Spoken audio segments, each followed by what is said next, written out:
taking food from my fridge. And then... Not too much, just yeah. yogurt. Some almonds, some pistachio, stuff like that. And then we're just like, I know that some people think that we have a vision. We usually don't have a vision. Like, it's the Israeli strategy, you know, that there is no strategy for Israel. Especially for Israelis.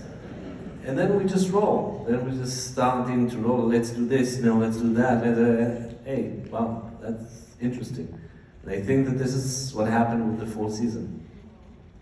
Lior, how is it between seasons? Do you find yourself thinking about Doron and thinking about like you've inhabited this character for so many years now? Yeah, definitely. And when I see him right here at the Warren, it's totally different from the other episodes. It's like other seasons because the PTSD is much more stronger here.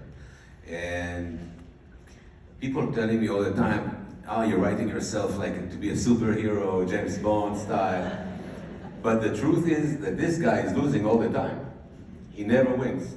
And I think this is why I love this character, and this is why I love to dig in this character and to understand that, we're losing all the time, even though we think that we're winning. So.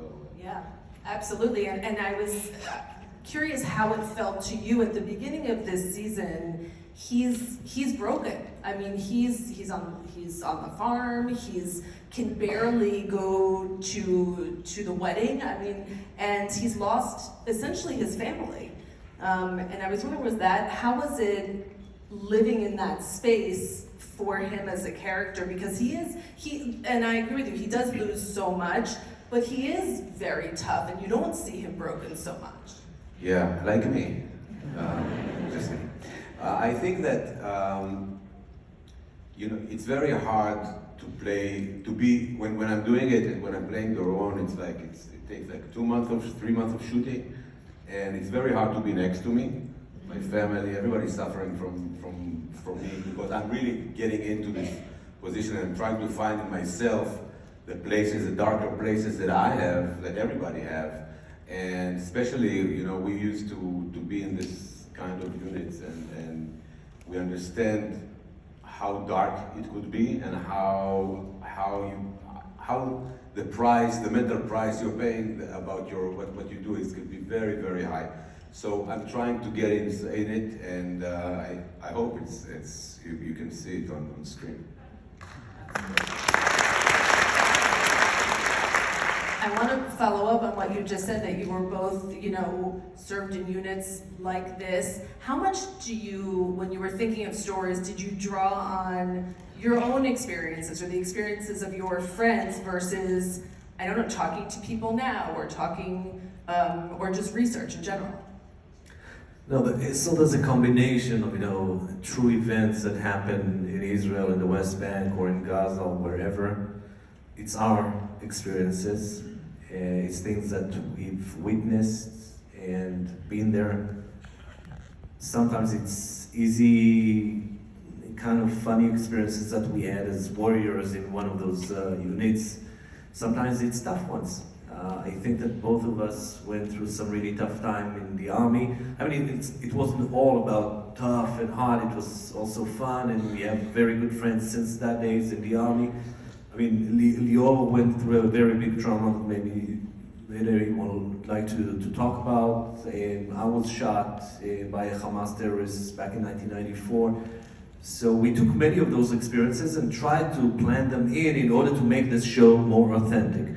And at the end of the day, I think that what differentiates FAUDA from many other TV shows that you can see on the TV today is that we're trying less to be Hollywood style. We're trying to keep it authentic in the most smallest things that you can imagine, in the smallest details, in the language, in the Arabic, in the slang that they are talking. So we're really trying to make it alive, authentic, and kicking in order to make everyone really attracted to this kind of a show.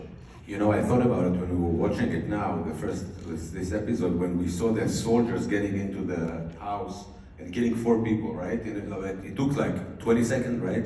This is in real life. This is what happened in real life. You don't fight for more like 30 seconds, 40 seconds. And if it was Hollywood, probably it would take like 20 minutes just to get in, see them fighting, shouting, and stuff like that. But here it was like 20 minutes. And this is why I think this is what Avi meant, that we are trying to be as authentic as we can. And we are, we are dealing with American shows. We have one coming soon to Showtime in a few months. We had one in Netflix, which was aired 2 years ago, a year ago, Hit and Run. And it was so different. It was so different for us, because at the end of the day, FAUDA is a kind of a baby. It's a kind of our baby. And even, writing the show, it's so different than what you see, because when you do a show with Americans, with people from outside of Israel, so usually the discourse, the discussion is very polite, very nice, and while writing the show with Israelis, it's like, you're wrong! No, you are wrong! No, like that. The whole argument is like brutal and funny, and sometimes people can really hit each other from arguing, but and in the US, when you write a show with Americans, it's always going to be, interesting, meaning it's bad. It's like the worst ever that you've heard. I hear you. This is normal. Was there, since FAUDA started airing on Netflix and it got this huge international following, did you feel any pressure to change it and to make it, or like you said, drag out those fight sequences, or did you feel like this is our baby, we can stay true to this? So it's a good question, because sometimes when you start to write a show and you said, okay, we are now, it's very big all over the world. It's in India, it's like top 10, in Brazil, in the UAE, everywhere it's top 10. So maybe we should think differently, but then we have to remember that what is the DNA of the show? It's supposed to be simple. It's supposed to be about the Israeli conflict. It's supposed to be about the units. It's supposed to be about undercover, very small stuff and very authentic stuff. Yeah, we can do some big stuff, but we prefer to do it in just like the approach of the first season. And we chose, you probably saw that it's Jenin as the center of the fourth season, and Lebanon and Brussels. But it's pretty, I wouldn't say funny, but it's pretty surprising to see that, we wrote it like 2.5 years ago, when Jenin wasn't in the headlines. And right now, if you follow the news in Israel, almost every evening you have something in Jenin or Jenin refugee camp.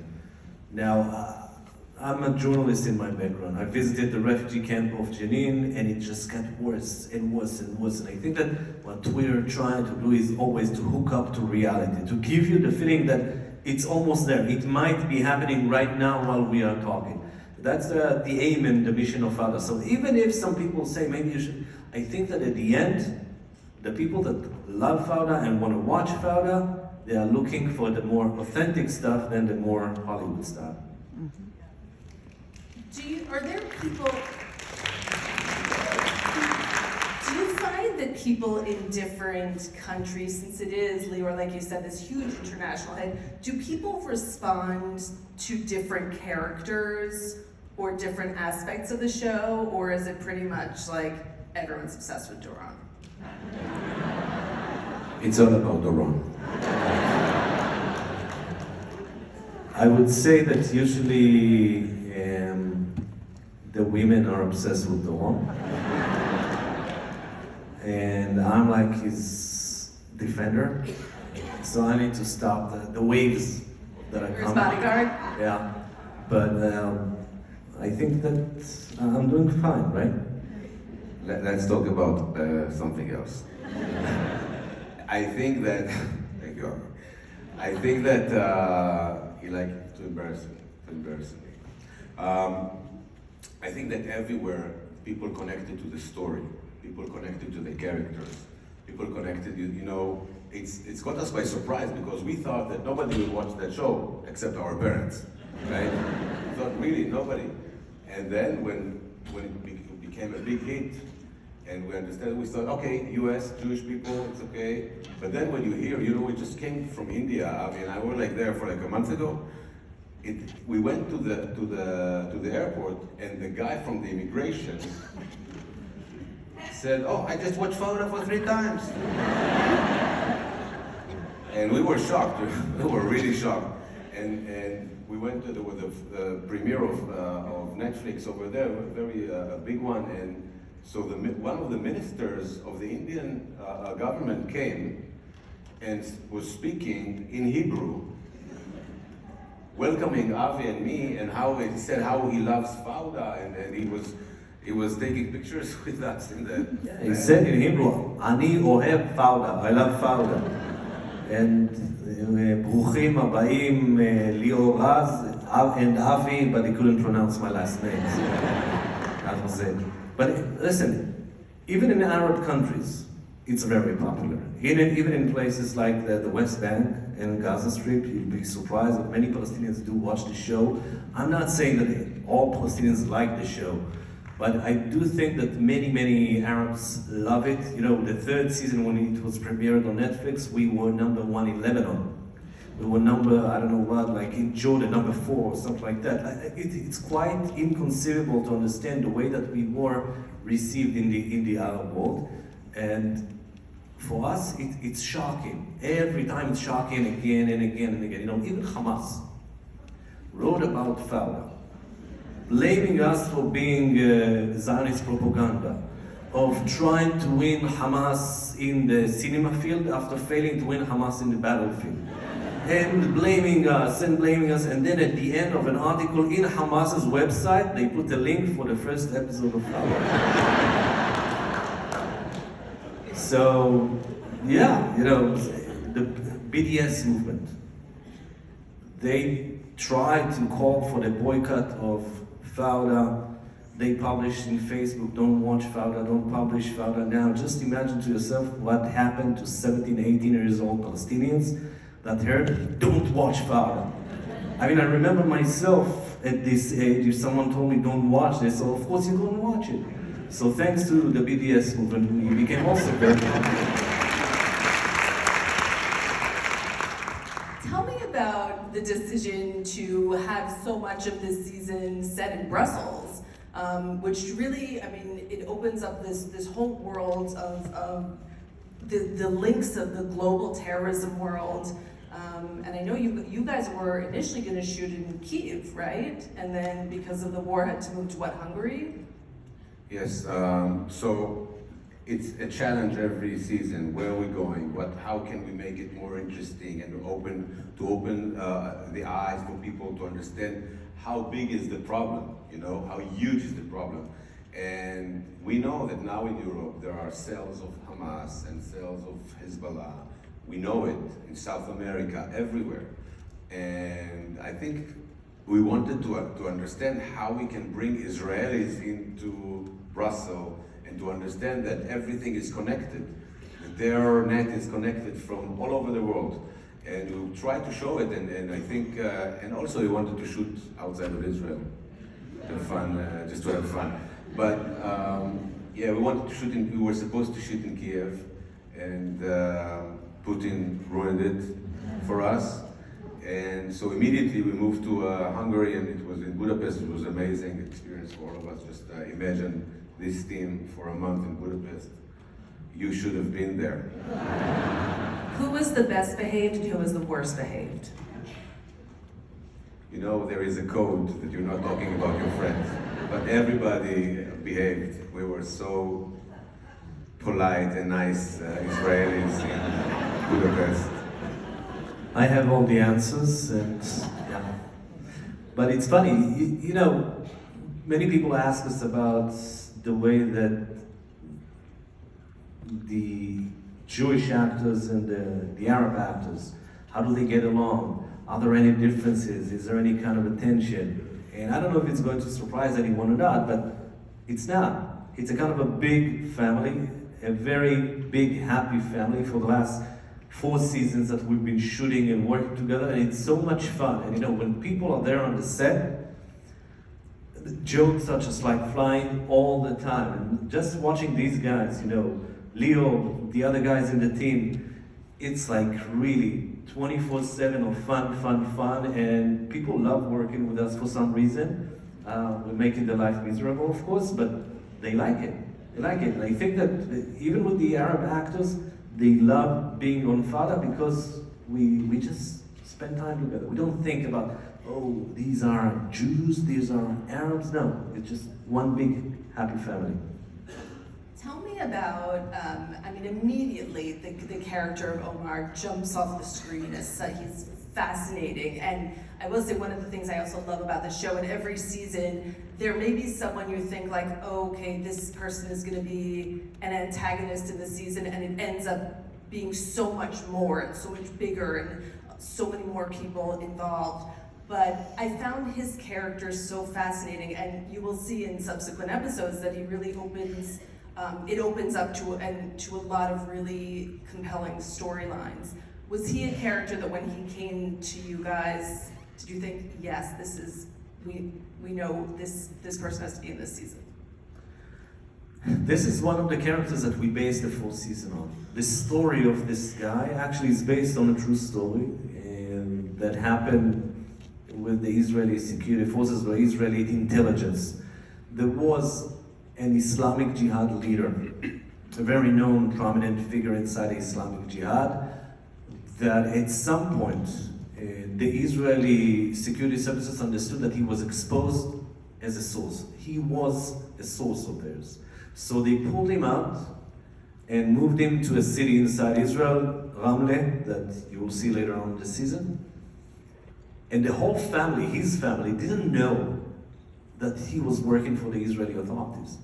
So when they were pulled out of the occupied territories and they found themselves suddenly living inside Israel, they were shocked.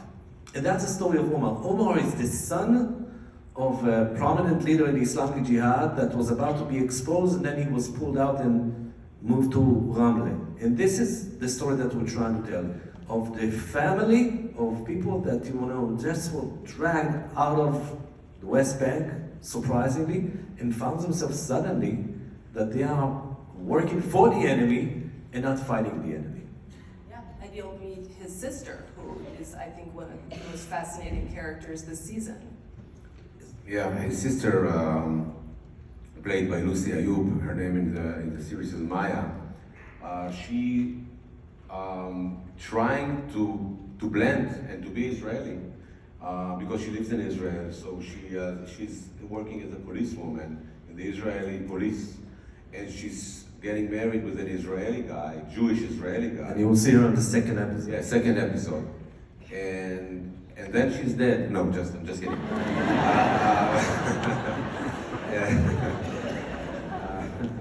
No. So you're gonna see her, and she's a fascinating character and very lovable, and we are going to an amazing journey together, and you will see it.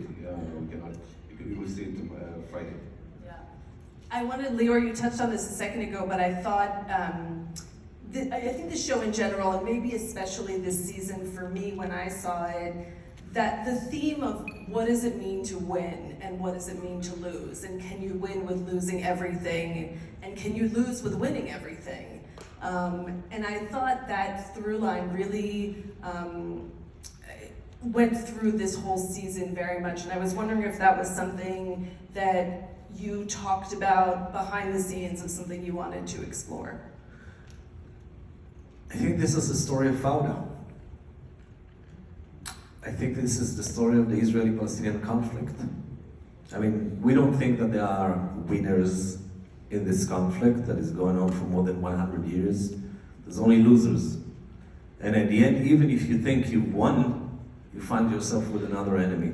And you find yourself still stuck in the circle of violence without a solution. Now, this is FAUDA. We cannot hide the truth. I mean, I know that you would like to see the antagonist and the protagonist, or maybe the protagonist walking towards the sunset with his wife or whatever, and everything's cool and everything is fine. But this is not reality. And in reality, we're facing some very bad stuff going on, whether it's with the Palestinians and right now, even inside Israel. And you will see it in the rest of the season. It's going to be a very, very tough season. It's going to be a very dark season. It's going to be very hard to watch it.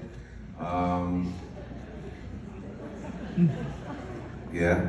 Have a great weekend when y'all Yeah, binge have a great it. weekend, guys. I hope you have. No, we try to write kind of a light romantic comedy. Yeah.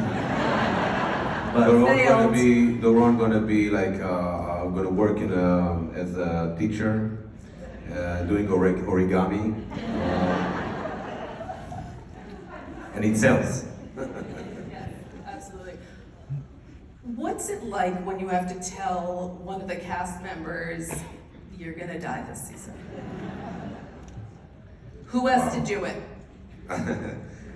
We're sending committee to his house, knocking on the door, just like in real life. But we're doing like, let's say, like a lottery, like who's gonna die this season, and we decided. No, but seriously, it's not easy. I think that one of the most traumatic goodbyes that we were facing was the third season, and over there it was. Listen, I remember the episode that we were watching that one of the team members died. Everybody, all the cast were sitting and watching the episode together. We all knew the story and everything. And everyone started crying.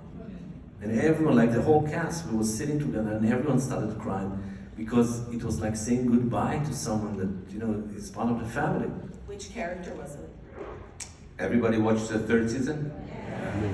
Avichai, yeah. I'm sorry that I ruined it, but it is dead. Was there ever a storyline that you thought, oh gosh, like for the story, this thing has to happen, this person has to die, but like we can't bring ourselves to do it? No. I think that when you will watch the end of season 4, you would reconsider this question. I've seen it. Yes.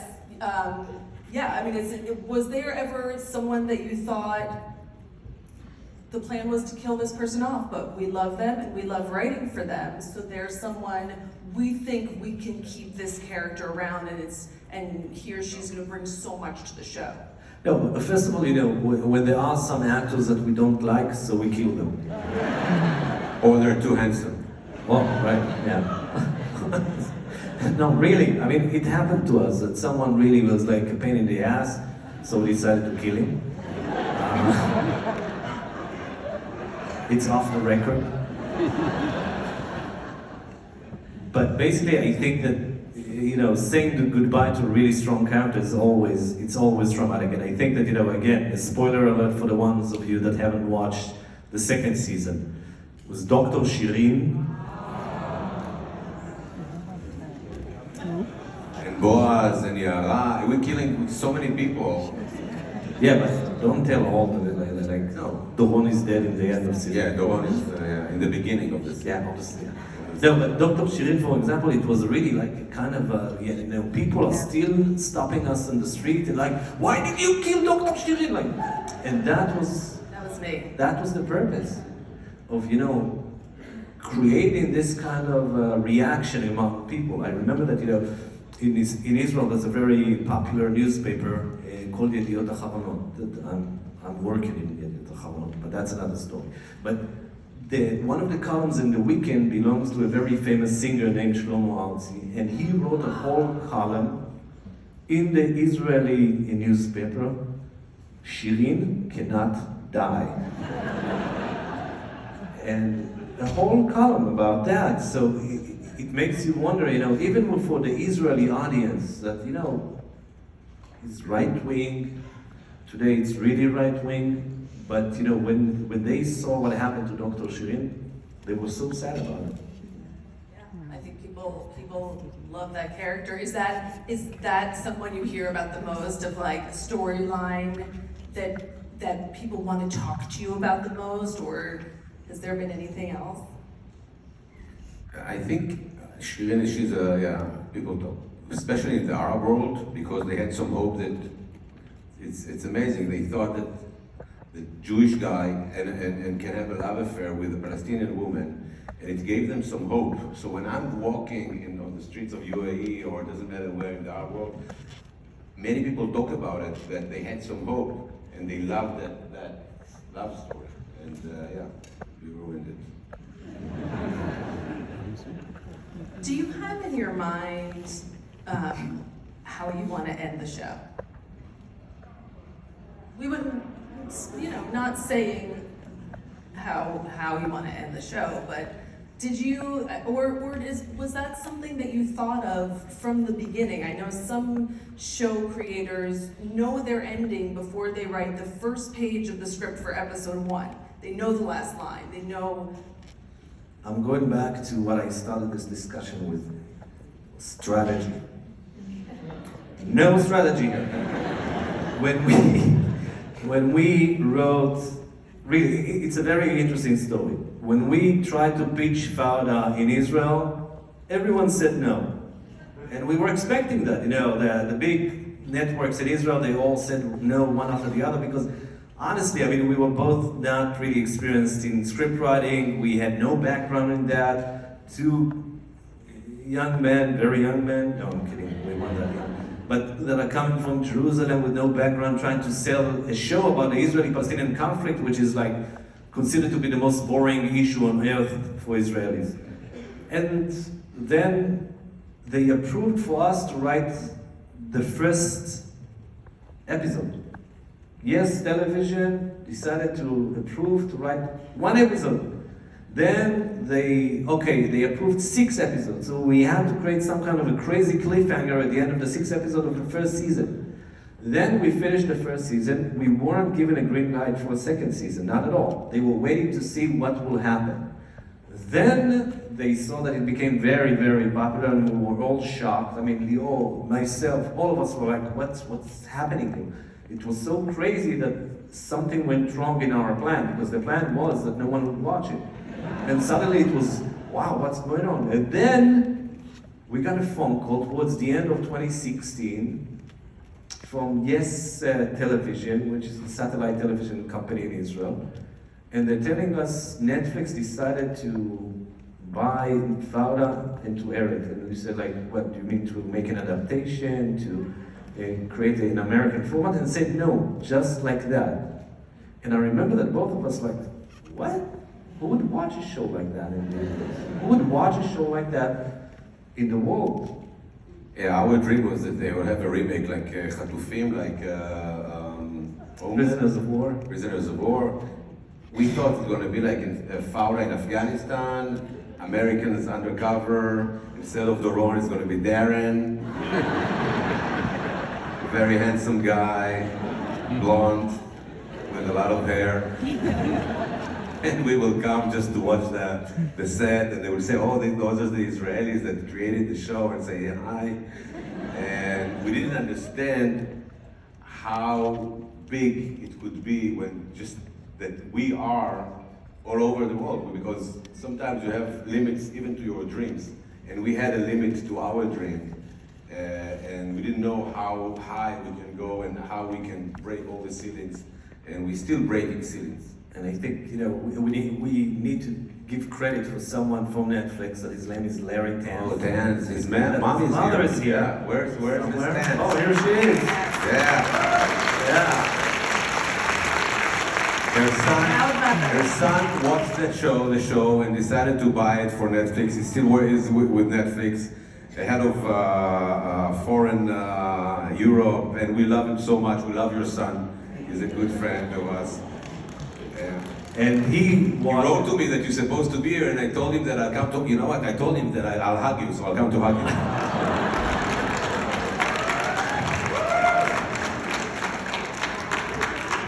Delivers. Lior Raz delivers. A man of his word.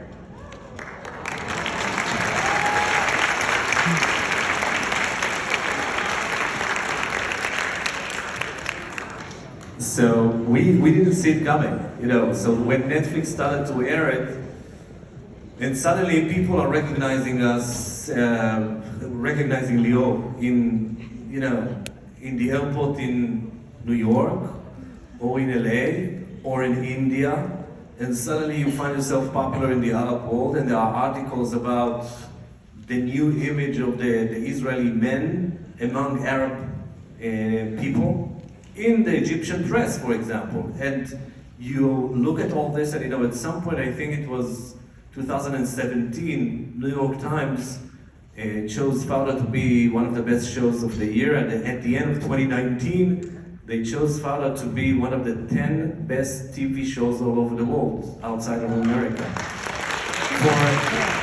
For the last decade. And what the hell is going on? So that was crazy, and it's fun. And again, thank God, Baruch Hashem, that allowed us to make all this. Yes, your non-strategy was a good strategy, it turns out. Our wonderful Ari has a microphone, so if you guys have questions, raise your hands, and Avi and Lior and Marjorie. Hi. You hear me? Okay, you don't have to answer back. My first and last name, same letters, and number of letters is Lior Raz. My question is, Raz is a shortcut of something? Not connected to the show, but I wanted to know. No, you know what happened in Israel in the 50s, 60s? People who came from Arab world, the Arab world, like my father and my mom. My father was from Iraq, so when he was in the Israeli defense, he was in the Navy SEALs, they asked him to change his family name, so he chose Raz. Raz is a secret in Hebrew. I was just wondering what degree of assistance, if any, do you get from the Israeli government as far as technical assistance, and does the Palestinian Authority in any way either help or hurt? If we got help from the Israeli government, that would assist. Very often they may have military equipment on. Oh, yeah. So first of all, we in the army, if we need any, I don't know, like in the third season, it was in Gaza. So how do you shoot in Gaza? You cannot get a film in Gaza, right? So you can shoot in Gaza, you cannot film in Gaza. Actually, but so the Israeli army have a base that they imitate a neighborhood in Gaza. They just built a neighborhood in Gaza to train over there, like Gaza. So they actually gave it to us for a week, and we were shooting there like in a studio, and it was amazing. So they're helping us. The Palestinian Authority doesn't like us so much, so they're not helping us. What? Some do like us, some don't. When I got a phone call after the third season was aired on Netflix, again, because I'm a journalist and I was covering the West Bank and Gaza Strip, and I know personally President Mahmoud Abbas and the people around him, and one day I got a phone call from one of his aides, one of his assistants, who watched FAUDA and went crazy over FAUDA. And Avi, I watched FAUDA third season, it's crazy, it's amazing. You gotta say hi to Doron and Captain Ayub. And just imagine to yourself, this is one of Mahmoud Abbas's assistants or aides, and he called me just in order to say hi to Captain Ayub from the Israeli Shin Bet and Doron. And we made a kind of a short clip for this guy, sent it to him, and he went crazy over it. So sometimes even the people around Abbas and the Palestinian Authority, even then, they like it. It's not that they're going to help us or anything like that, but for them it's also an interesting journey to watch it. Yes, over here. Thanks.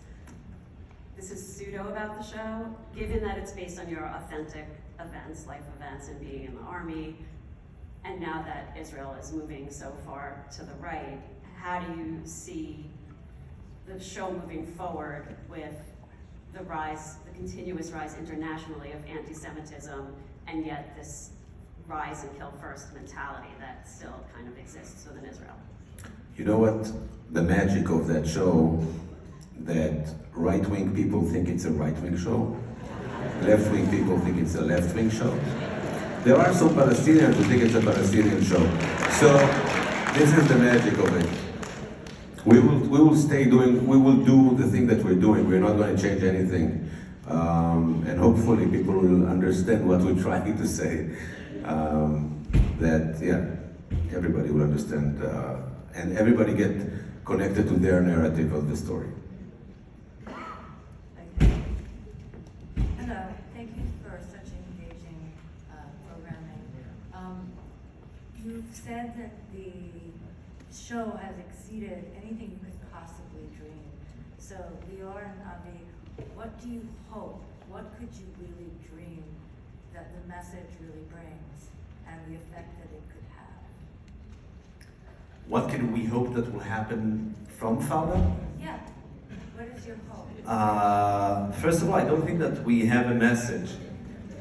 Again, like when we started this journey, we didn't intend to have a message. We didn't think that it would become a journey. We didn't think that anyone would watch it, and we didn't think that anyone would buy it. Honestly, I'm not trying to exaggerate or anything like that. We didn't think. And at the end, what we understand today, that after 4 seasons, our message to the people that are watching the show is that it's really easy to fall into the cliches of the Israeli-Palestinian conflict, of this is David and this is Goliath, of this is the bad and this is the good, of they are terrorists and they are like, whatever, freedom fighters. And I think that we're trying to say is that the Palestinian-Israeli conflict is way more complicated than just black and white. It's about 50 shades of gray. I think it's a good name for a movie. Let's do it, man. With Dr. A lot of people Shirin want to and see Doron. that, with this Yeah. cast. Yes, over here. Hi, I'm from Brussels. First of all, I want to say thank you. Did you actually shoot scenes there? And if so, what was your, what reactions, if any, did you get from the locals? And also, what was your favorite spot in town? So we were shooting in Hungary, in Budapest. Sorry, but my favorite spot in Brussels, there is a bar, a small bar with like 50 shades of beers. No, but we do wonder what will be the reaction for people in Belgium while they're gonna watch the show. Listen, again, we took stories from, we were inspired by true events and stories that happened in Molenbeek. You know, once upon a time, I sat in a phone conversation with my agents, with our agents in LA on the line, and we said we're stealing stories from the reality. So immediately they said, no, you have to say inspired. You cannot say steal. So we stole from reality because we're at home here. So in Molenbeek, yes, there were a few terrorist cells that came from there that did some terrible terrorist attacks. And this is why we chose Molenbeek in Brazil. Yes, over here. I don't know if you're familiar with the movie Tel Aviv on Fire, but do you feel... Can you please, yeah. I don't know if you're familiar with the movie Tel Aviv on Fire. It's a comedy about shooting a soap opera. Do you feel like you're living that sometimes while you're shooting the show? And will Lior be starring in the new Showtime project? Well, I mean, tell us about the new Showtime. Is this Beirut? Yeah, it's a temporary name, titled Beirut. Probably it's going to be a different name. It's going to be, we're editing it right now. It's the story about the chase after Imad Mounia. Imad Mounia was the most wanted terrorist in the world, head of the military and terror organization, the Hezbollah, and 25 years of a chase that nobody could find him, nobody knew how he looked, where he is. And in the end of his days, it was a joint operation for the first time for the Mossad and the CIA in order to assassinate someone, and he got assassinated. He died in Damascus a few years ago, in 2012, right? 8. 4 years, 2008. And it's going to be, we thought it's going to be like fully documentary, but it became 90% scripted and 10% documentary, 4 episodes. Hopefully, I hope you're going to love it. Well, and are you in it as well? No, I'm not in it. Avi didn't want me to play, he said. Actually, this man, not too many people in the States are aware of this man, Imad Mounia. But he was responsible for the killing of more Americans than anyone else till Osama bin Laden. And he was a real ghost for the CIA and the Mossad to try to get to him again and again. He was the one who invented the terrorist attacks in the Middle East. He was the one who brought down the American embassy in 1983, if you remember, the Navy barracks, 1983, killed hundreds of Americans. And again, 26 years of a manhunt. It's a kind of a crazy story that even if we had tried to invent a story like that, it would sound not reasonable and not realistic, but it is a true story. Hi. Will we see a softer side of Doron this season? Pardon me? No, it's, I hope so. I don't know. Is it? Lior is a very soft and warm guy. So, except for the image that he's having, yes, you're going to see in the 4th season a lot of, his warmth, his funny character, light comic style. What's it gonna feel like for you when one day you're not playing him anymore? I think something inside of me will be dead, It's like, will die with him, with this character. If I won't play I will not play him anymore. But there is other shows. I was just doing now a show for Apple with Tom Holland, going to be released probably in the next few months. And another, and over there, I'm probably much more softer than Doron. Even though in the end of the day, he's tough from the outside, but if you look inside very, very deep, he's a marshmallow. Very, very deep. Is there anything else that your company is developing that we should keep? I know there's a World War II movie that I've read about, maybe that you talked about a little bit.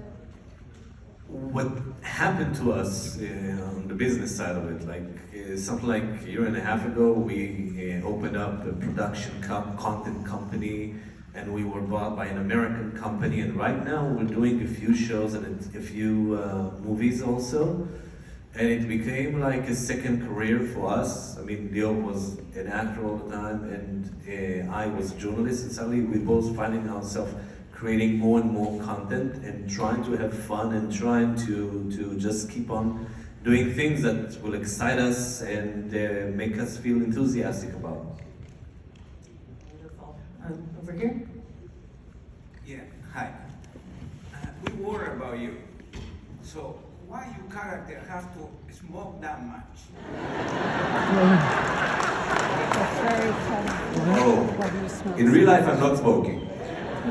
But you know why? Why Doron is such a big smoker, huge smoker? Well, because I quit smoking like a few years ago before we started to write FAUDA. And I remember when we started to write the first season of FAUDA, it was my curves that were talking while we were writing this. And I remember I said, okay, now he's walking and he's smoking, and now he's drinking and he's smoking, and now he's, because I wanted to smoke all the time because I quit. So we wrote it. And then having that, and he's smoking, and then he's smoking, and then I was finding myself smoking again, because, but I'm smoking in every season. In the 4th season, I smoked like cigarettes without nicotine, because it was too much for me.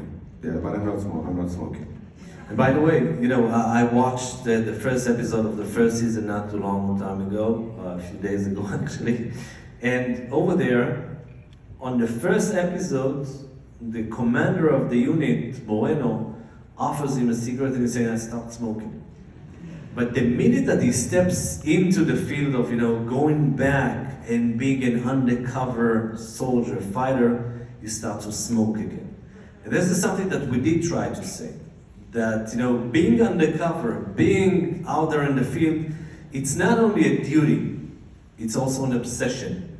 It's also, you know, that you're addicted to the adrenaline. And one of the most dangerous drugs on earth is this adrenaline. And we've both been there. And you know, one of the things that you really find difficult is that at the end of the service, you need to quote adrenaline. So it's not only about cigarettes. Those guys that you see on the screen are totally addicted to the adrenaline, and yes, also to cigarettes. I think we have time for one more. Yes. Mazel tov to you both, I would like to say. And also one of the most important questions of the evening, has season 5 been greenlit yet? If not, then may I remind you that the mother of the son is here tonight, so take advantage of that. First of all, we don't need greenlit. We're greenlighting ourselves, you know. No, I'm just kidding. Yeah, definitely. If we want, we're gonna have fifth season, and we really want to. So probably it's gonna happen. Hopefully in Arabic you say inshallah. This is for the Syrian community here. I can't believe that the spoilers of this season from Israel haven't come out yet. Yeah. Any last question, and I know what Avi's gonna say. Any idea, any kernel of a seed of an idea in your mind about season 5? Yes. We have a few, and we're still arguing, and you know, Leo is saying something and I'm saying, you're wrong, and then I'm saying something and Leo is shouting, you're wrong! So, at the end of the day, I think that we'll find something. I'm considering to go back on season 5. I had a small character in season 2 as a Palestinian who just finished his hair done in a barbershop in Naples. So maybe I'll go back with a new wig on my head, but we'll see about that. But we're still considering, you know, we're thinking. Well, we can't wait for it already. FAUDA premieres on Netflix tomorrow, yes? Friday. Friday, Yeah. yes. It's another incredible season. Congratulations to both of you. Thank you very much. And Leo